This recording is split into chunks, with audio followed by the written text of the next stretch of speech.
খুবই দুঃখ প্রকাশ করছি। এখানে আমার একটু আগে আসার কথা ছিল, আপনারা জানেন কার্জন মাঠে স্টার নিউজ কর্তৃক একটা ওপেন ডিবেট ছিল, এটা শেষ করতে লেট হয়ে গেছে বৃষ্টির কারণে। আমি আন্তরিক দুঃখ প্রকাশ করছি আপনাদের কাছে, এই জন্য আপনারা কেউ আমার উপর আছে যে মন খারাপ রাখবেন না আর কি। আমি হচ্ছে যে আজকে আনুষ্ঠানিক প্রচারণা এখনো শুরু হয়নি, তো প্রত্যেকটা হলেই তো প্যানেল গঠিত হয়ে গেছে। তো আমি আমার জায়গা থেকে ভাবলাম যে আজকে খাওয়া দাওয়াটা অমৃত হলে যারা আছে সাধারণ শিক্ষার্থী এবং প্যানেলের যারা আছে তাদের সাথে করি, যার ফলশ্রুতিতে আসলে অমৃত হলে আসা, খাবার খেলাম। আমার ডিবিজিএস এজিএস যারা আছে, অমৃত হলের ডিবি আছে, জিএস কোথায়, জিএস আছে, এজিএস আছে, এজিএস আছে, তো সব আরও সদস্যবৃন্দ এখানে আছে। আমার সেন্টারের আন্তর্জাতিক বিষয়ক সম্পাদক এখানে আছেন, আমার সেন্টারের আইন মানবাধিকার বিষয়ক সম্পাদক সদস্য এখানে আছেন, কর্মী আছেন।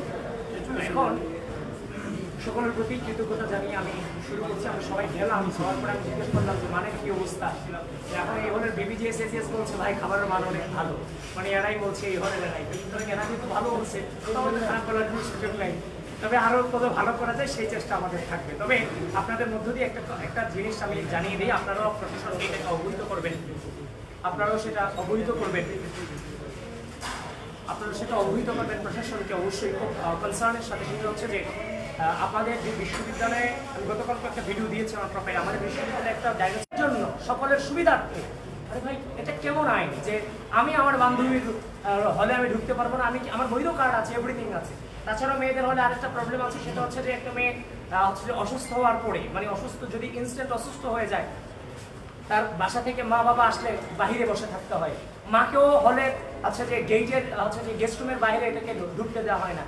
এই যে কালাকানুন এবং হচ্ছে যে প্রতিবন্ধকতাগুলো আছে, আরে ভাই আমরা বিশ্ববিদ্যালয়ের স্টুডেন্ট, আমাদের সুবিধা দরকার, সুযোগ দরকার। এখানে যদি জেলবন্দি করার মতো স্ট্র্যাটেজি থাকে কিংবা আমাকে আবদ্ধ করে রাখার মতো স্ট্র্যাটেজি থাকে, কোনোভাবেই চলে না।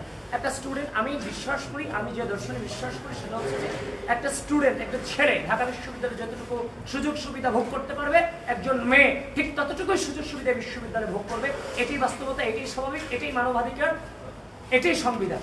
সুতরাং সেই জায়গার মধ্যে আপনি একটা ছেলেকে যেভাবে বিশ্ববিদ্যালয়ে তাকে থাকতে হবে, আমি যখন যেটা চাইবো আমি সেটাই বিশ্ববিদ্যালয়ে পড়তে চাইবো, যেটা করা যায়, কিন্তু সেটার ভিতরে সেটা নিরাপত্তা দিতে হবে বিশ্ববিদ্যালয় প্রশাসনকে। সুতরাং বিশ্ববিদ্যালয় প্রশাসনের এই যে স্ট্র্যাটেজিগুলো আছে, এগুলো সম্পর্কে খুব দ্রুত তাদের এই ব্যাপারে হচ্ছে যে মানে আশা করি তারা এই ব্যাপারে খুব দ্রুতই পদক্ষেপ গ্রহণ করবেন। এবং আমরাও আমাদের জায়গা থেকে আমাদের প্যানেল নিয়ে আমাদের একটা পরিকল্পনা আছে, যদিও আমি আমার বাকি প্যানেলদের সাথে, প্যানেলিস্ট যারা আছে তাদের সাথে অনেকের সাথে কথা বলেছি, তারাও এটাতে রাজি হয়েছেন। আমরা আগামীকাল ফার্স্ট আওয়ারেই আমাদের একটা টার্গেট আছে, সেটা হচ্ছে যে মানে ওই যে মেয়েদের যে বিষয়টা নিয়ে আমরা আওয়াজ তুলেছি, এটা সম্পর্কে আনুষ্ঠানিকভাবে বিশ্ববিদ্যালয় প্রশাসন বরাবর আমরা স্মারকলিপি এবং চিঠি প্রদান করব। এবং আমি বিশ্ববিদ্যালয়কে আহ্বান করছি, স্মারকলিপি, চিঠি কিংবা ডাকসু হওয়ার পর নাকি আগে সেটা বুঝতেছি না, এই মুহূর্ত থেকে, গতকালকে বলেছি, এই মুহূর্ত থেকে, এখন থেকে এই ধরনের কালা কানুনকে উঠিয়ে দিন আপনারা এক ঘোষণার মধ্যে দিয়ে। কারণ এগুলো কোনোভাবেই চলতে পারে না বিশ্ববিদ্যালয়ের মাঠে। নির্বাচনকে সুষ্ঠু লেভেল প্লেইং ফিল্ড করতে হবে। আপনাদের সকলকে ধন্যবাদ, আমাদের জন্য আপনারা দোয়া রাখবেন। ভাই একটা কোশ্চেন ছিল আবিদ ভাই, একটা কোশ্চেন ছিল ভাই, একজন করে বলেন ভাই, আবিদ ভাই এখন পর্যন্ত নির্বাচনের মাঠ কেমন দেখছেন বিশ্ববিদ্যালয়? ঠিক আছে, এখন পর্যন্ত বিশ্ববিদ্যালয় থেকে আমিও সেখানে কিন্তু সদস্য প্রার্থী ছিলাম, কিন্তু দুঃখজনক হলো ব্যাপারটা সত্য, আমি নিজের ভোট প্রয়োগ করতে পারি না। কিন্তু এবার আশা রাখছি, এবার আমরা নিজেদের ভোট নিজেরা দিতে পারবো সেই আশাটা রাখছি। তবে বাংলাদেশের যে রাজনৈতিক অপসংস্কৃতি ছিল, মন থেকে চাই, হৃদয় থেকে চাই, সেই রাজনৈতিক অপসংস্কৃতির বিপরীতে সুন্দর রাজনীতির সূচনা আমার প্রাণের বিশ্ববিদ্যালয় ঢাকা বিশ্ববিদ্যালয় থেকে শুরু হবে, সে আশাটা আমরা রাখছি। এবং বিশ্ববিদ্যালয় প্রশাসনকে অনুরোধ করছি, দেখেন আপনাদের কাছে আমরা কোনো জোর জবরদস্তি করছি না, পরিবেশ পরিস্থিতি অনুযায়ী যেটা প্রয়োজন আমরা সেটাকে আপনাদের কাছে তুলে ধরছি, আপনারা সেগুলোর ব্যবস্থা করুন। ঢাকা বিশ্ববিদ্যালয়ের